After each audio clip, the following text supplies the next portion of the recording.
শেখ হাসিনার 15 বছর। আসসালামু আলাইকুম প্রিয় দর্শক, স্বৈরাচারের দীর্ঘ 15 বছর শাসনামলে ভারতের সরকার এই স্বৈরাচারের সাথে সম্পর্ক বজায় রেখে বাংলাদেশ থেকে বিভিন্ন সুবিধা এবং বাংলাদেশের গণতান্ত্রিকামী মানুষদের প্রতি কি কি অন্যায় করেছে এর 10টি পয়েন্ট আমরা শুনবো ডক্টর পিনাকি ভট্টাচার্যের মুখে। চলুন আমরা এক একটা করে পয়েন্ট শুনে আসি। 1 নম্বর পয়েন্ট, হাসিনার আমলে ভারত এবং বাংলাদেশ সম্পর্ক ইতিহাসের সবচেয়ে খারাপ অবস্থায় পতিত হয়েছিল, যেখানে বাংলাদেশের স্বার্থ বলে কোনো কিছুর অস্তিত্ব ছিল না। শুধুমাত্র অবৈধভাবে ক্ষমতায় টিকে থাকার বিনিময়ে খুনি হাসিনা বাংলাদেশের সকল স্বার্থ বিসর্জন দিয়ে একতরফাভাবে সবকিছু ইন্ডিয়াকে দিয়ে দিয়ে। 2 নম্বর পয়েন্ট, বাংলাদেশের জাতীয় সংসদের নির্বাচন সহ সকল ধরনের স্থানীয় সরকার নির্বাচন ব্যবস্থা ধ্বংস করে শেখ হাসিনা ভয়ঙ্কর স্বৈরতান্ত্রিক একদলীয় ফ্যাসিস্ট শাসন ব্যবস্থা চালু করেছিল। সেই ব্যবস্থাকে ইন্ডিয়া প্রতিবেশী দেশের আভ্যন্তরীণ বিষয় বলে প্রশ্রয় দিয়েছে এবং গণতান্ত্রিক এবং মুক্ত বিশ্বকে এমন অপরাধমূলক আচরণের বিরুদ্ধে কথা বলতে এবং প্রশ্ন তুলতে বাধা দিয়েছে। 3 নম্বর পয়েন্ট, দমন পীড়নের মাধ্যমে ছলে বলে কৌশলে বিরোধী দলের অংশগ্রহণের সুযোগ নিঃশেষ এবং নিশ্চিহ্ন করা হয়েছিল। জনপ্রশাসন, পুলিশ, সেনাবাহিনী, বিচার ব্যবস্থাকে যথেচ্ছ ব্যবহার করে ভোট কারচুপি এবং জালিয়াতির মাধ্যমে বারে বারে নিজেদেরকে বিজয়ী ঘোষণা করেছিল ফ্যাসিস্ট আওয়ামী লীগ। আর শেখ হাসিনার সেই অবৈধ সরকারকে কে প্রথম স্বীকৃতি প্রদান করবে বা বৈধতা দেবে তা নিয়ে তীব্র প্রতিযোগিতায় লিপ্ত হতো ইন্ডিয়া এবং চীন। এক্ষেত্রে কর্তৃত্ববাদী চীনের সাথে তথাকথিত বৃহত্তর গণতন্ত্রের দেশ ইন্ডিয়ার আচরণের বিন্দুমাত্র পার্থক্য ছিল না। সরাসরি বাংলাদেশের আভ্যন্তরীণ রাজনীতিতে, ভোটের রাজনীতিতে হস্তক্ষেপ করেছে ইন্ডিয়া। অসংখ্য উদাহরণ আছে। 4 নম্বর পয়েন্ট, বাংলাদেশের সংখ্যাগরিষ্ঠ মানুষের উপরে খুনি হাসিনার শাসনামলে ব্যাপক মানবাধিকার লঙ্ঘনের পক্ষে রাজনৈতিক সমর্থন জুগিয়েছে।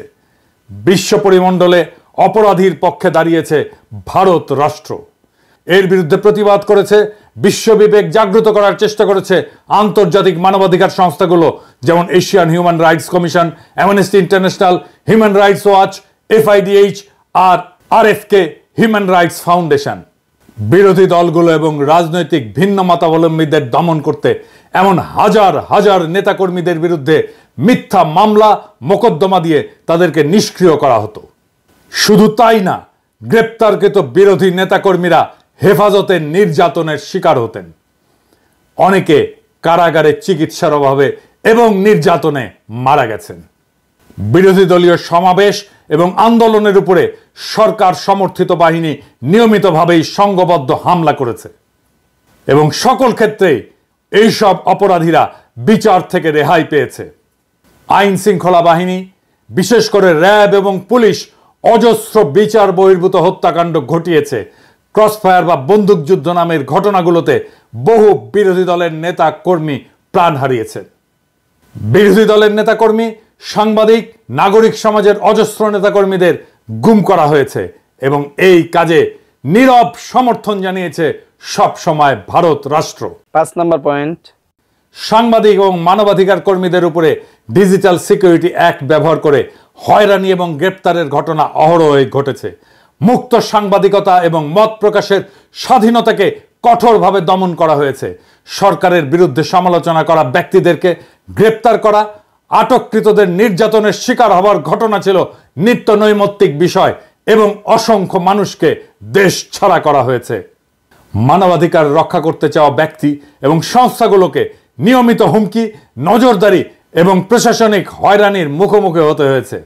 মানবাধিকার সংস্থা অধিকারকে বন্ধ করে দেওয়া হয়েছে।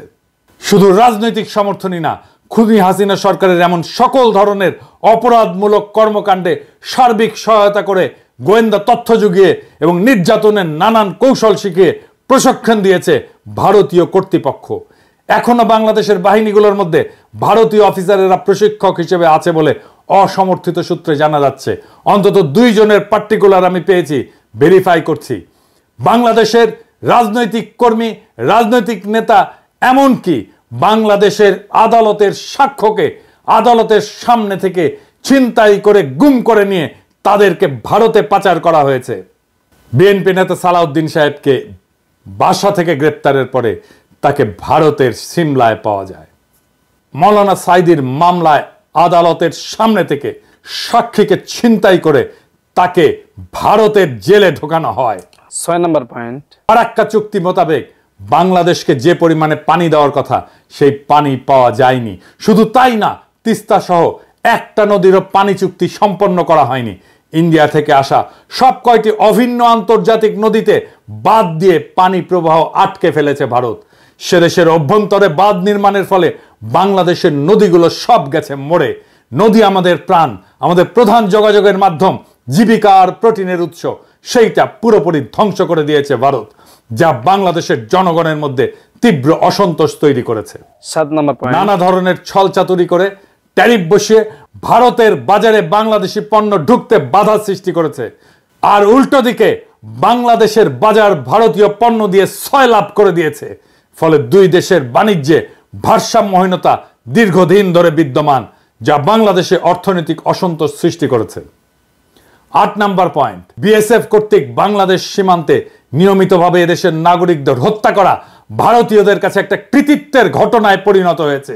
খুনি হাসিনা নিজে, তার স্বরাষ্ট্র সহ অন্যান্য মন্ত্রীরা, এমনকি ডিজি সহ বিজেপির শীর্ষ কর্মকর্তারা এই জন্যে নিহত এবং আহতদের দায়ী করতেন।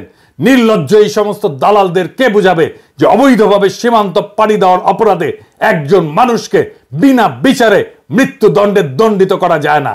ইন্ডিয়ার এমন সকল ভয়াবহ অমানবিক আচরণ তাদের প্রতি বাংলাদেশের মানুষের ঘৃণা আকাশস্পর্শী করেছে এবং প্রতিরোধের স্পৃহা গড়ে উঠেছে। তাদের আসাম রাজ্যের এনআরসি কার্যক্রম শেষে ভারত সরকার খুবই অন্যায্য এবং অন্যায়ভাবে সেখানে বাংলাদেশ থেকে অভিবাসী যাওয়ার অভিযোগ তুলে দোষারোপ এবং চাপ সৃষ্টি করেছে। শুধু তাই না, বিজেপির প্রধান নেতা অমিত শাহ বাংলাদেশিদেরকে উই পোকার সাথে তুলনা করেছে এবং বাংলাদেশিদেরকে উল্টো করে ঝুলিয়ে রাখার কথা বলেছে। 9 নম্বর পয়েন্ট, শুরু থেকেই ইন্ডিয়া রোহিঙ্গা গণহত্যাকারীদের পক্ষ অবলম্বন করেছে। একজন রোহিঙ্গা শরণার্থীকে তারা ভারতীয় সীমানায় ঢুকতে বা আশ্রয় নিতে দেয়নি এবং রোহিঙ্গাদের খালি করে দেওয়ার পরে ওই জায়গায় গিয়ে ভারত তার সমস্ত ব্যবসাপাতি নিয়ে বসিয়েছে। ব্যবসা বাণিজ্য চলছে তুমুলভাবে। রোহিঙ্গা সমস্যায় ভারত সবসময় মায়ানমারের পক্ষে এবং বাংলাদেশ বিরোধী বৈরী ভূমিকায় অবতীর্ণ হয়েছে। 10 নম্বর, খুনি হাসিনার অবৈধ সরকারকে ক্ষমতায় বসিয়ে রেখে ইন্ডিয়া তাদের জন্য সুবিধাজনক শর্ত জুড়ে দিয়ে বাংলাদেশের স্বার্থবিরোধী অজস্র চুক্তি স্বাক্ষর করিয়ে রেখেছে। বাংলাদেশের স্বার্থবিরোধী এমন সব চুক্তিতে ভারতের পক্ষে লাভ এবং সুবিধাজনক শর্ত লিপিবদ্ধ করা হয়েছে। ভারতের বাজারে বৈধভাবে বাংলাদেশি কর্মীদের প্রবেশাধিকার নাই বললেই চলে। আর ভারত থেকে লক্ষ লক্ষ পেশাদার বাংলাদেশে এসে চাকরি করে এবং রেমিটেন্স পাঠায় ভারতে। শুধু পানি নির্ভরতাই নয়, বাংলাদেশের খাদ্য, বিদ্যুৎ, জ্বালানি নিরাপত্তা ধ্বংস করে দেওয়া হয়েছে। এর সবকিছুই ইন্ডিয়ার স্বার্থের অধীনে অনুকূলে তাদের পদতলে অর্পণ করেছে ফ্যাসিস্ট শেখ মুজিবের কন্যা খুনি হাসিনা এবং তার দল আওয়ামী লীগ। এই সব কিছু মিলিয়ে ইন্ডিয়ার অন্যায় এবং অন্যায্য আচরণের অজস্র ঘটনা এবং অভিযোগ বিভিন্ন জাতীয় এবং আন্তর্জাতিক সংস্থা এবং বিশেষজ্ঞদের পর্যবেক্ষণে উঠে এসেছে, যে কারণে বাংলাদেশের উন্নয়ন, গণতন্ত্র, মানবাধিকার পরিস্থিতি নিয়ে সর্বমহলে উদ্বেগ সৃষ্টি হয়েছিল। এই পটভূমিতেই সংগঠিত হয় জুলাই বিপ্লব। জুলাই বিপ্লবের লক্ষ্য ছিল হাসিনার উৎখাত শুধু নয়, বাংলাদেশে ভারতীয় আধিপত্যবাদের অবসান এবং রাষ্ট্রকে নতুনভাবে পুনর্গঠন করা। প্রিয় দর্শক, ভিডিওটি বেশি বেশি করে শেয়ার করে দিন। মানুষকে ভারতের এই আগ্রাসনের বিরুদ্ধে মানুষকে জাগ্রত হওয়ার জন্য উৎসাহিত করুন এবং মানুষকে ভারতের বিরুদ্ধে লড়াইয়ের জন্য প্রস্তুত থাকার জন্য এই ভিডিওটি বেশি বেশি করে শেয়ার করে দিন। আসসালামু আলাইকুম।